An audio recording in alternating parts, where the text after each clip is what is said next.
Hello again guys, this is Crusading over here, and I'm going to be giving you a look talk as to what's going to be happening in the next month or so. First of all, I'd just like to introduce my new background. As you can see, I've got Glalie there, which is my all-time favourite Pokemon ever. And next to him I've got Glitch, which is the new character I'm going to be showcasing in this Let's Play video we're going to be doing, which we can probably start filming on Thursday, hopefully. So you should hope to start seeing things from that very soon. Up in your top left you've got Gorguts, the war boss from Dawn of War. Right at the very top you've got Junk Warrior, and on the left and right you've got the Baroth and the Agnaktor. Well, that's just the background, so I think what I'll do now is I'll just give you a little brief run through on our Let's Play video we're going to be doing. Basically, well, I'll let the intro describe it for yourself, but I'm going to be going over the enemies. Now, the first enemy you'll run into will be the Grunts.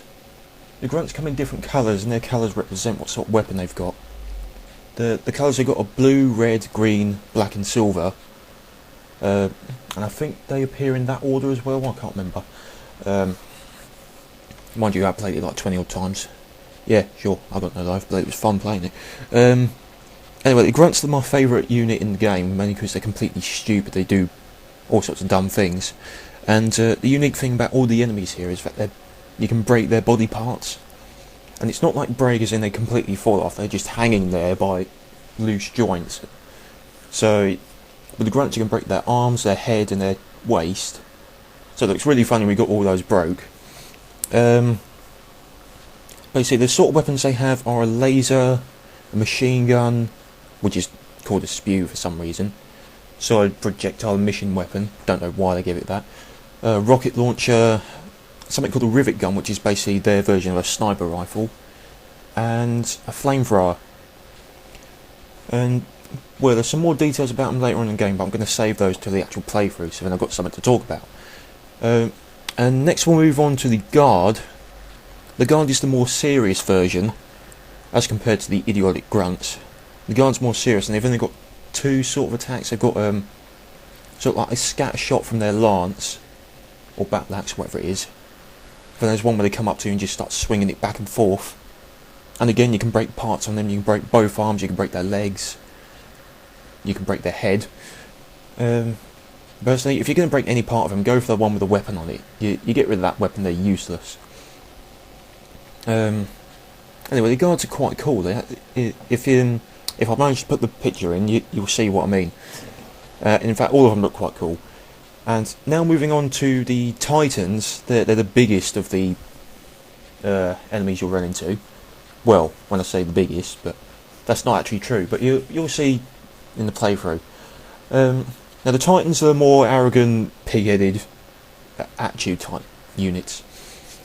They've got two machine guns mounted on either arm. You can break those arms. And he's got a rocket launcher on the top, which as he does go through some changes in the later levels.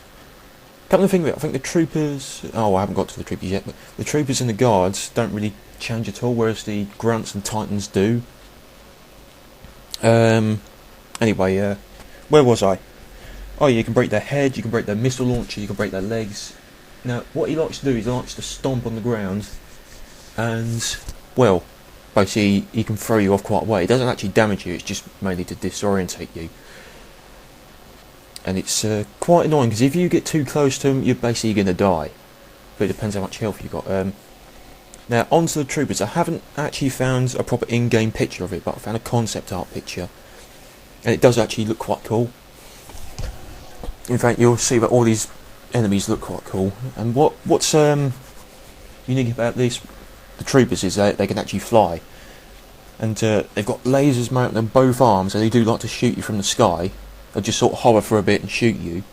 And sometimes they will sort of dive bomb at you and close their arms together, like, because they've got these two blades on either arm, and that's basically a close combat attack they have. In fact, all of them have a close combat attack apart from the Grunts, I think. Yeah, I think it's just the Grunts. Oh, and another one. Hang on, I'll get to that in a sec. Anyway, with these you can break their head, I think. You can break their wings, so when they don't fly as high. because they're not like proper wings, they're sort of like spikes coming out the back. Anyway, when we get to the level when you first see them, which isn't going to be till mid-game, you'll see how they work. Okay, now for the rest, I haven't got any pictures, so you're just going to have to look at the trooper for a minute. The scouts are basic ones. You find them in the same level as you meet the Titan. What the scouts do is they're basically like little drones. If they spot you, they'll go straight to a station, sound the alarm, and you get swarmed by grunts. I mean, sure, grunts aren't really that potent, but still, you get at least 5 or 6 coming at you, and that can be a bit of a problem unless you're properly equipped. And there's also the predators. They don't. The first time you actually meet them, you don't actually fight them, which is a bit odd, really. They're sort of 4-armed flying machines, these sort of lasers on each one. You can break each arm, so when they're just sort of hanging, and they basically just try and fly over you and still shoot. And they've got an alternate fire mode, which is like rockets. So basically blast you with rockets instead of regular lasers. It can actually be quite nasty if you get caught up in it. What else is there? There's something called the Stars, I think it's called. The Stars is basically like a little spaceship thing. It can't really do much, it just fires little lasers here and there, and they're quite easy to take down. And then there's another one which I don't know the name of, but you know what it looks like, because it's sort of imagine the head of an AT-ST. It's something like that, and it's got these little spider-like legs coming out of it, and that's just basically to take away your currency, and yeah, it will come in close quarters and start spinning its legs around and around like a helicopter blade and try and slice you up or something. Yeah, and right now I think I'll put in the picture of the. Well, actually, I'm not going to put in the picture of the final boss, but well, actually, I'm coming up to the time limit now, so I'm going to have to end it there. There's the zombie bots, which do like to appear out at random. They just go in and slash you to bits. Sorry I couldn't find a picture of those, but anyway, yeah, that's pretty much all I can think of about the enemies for now.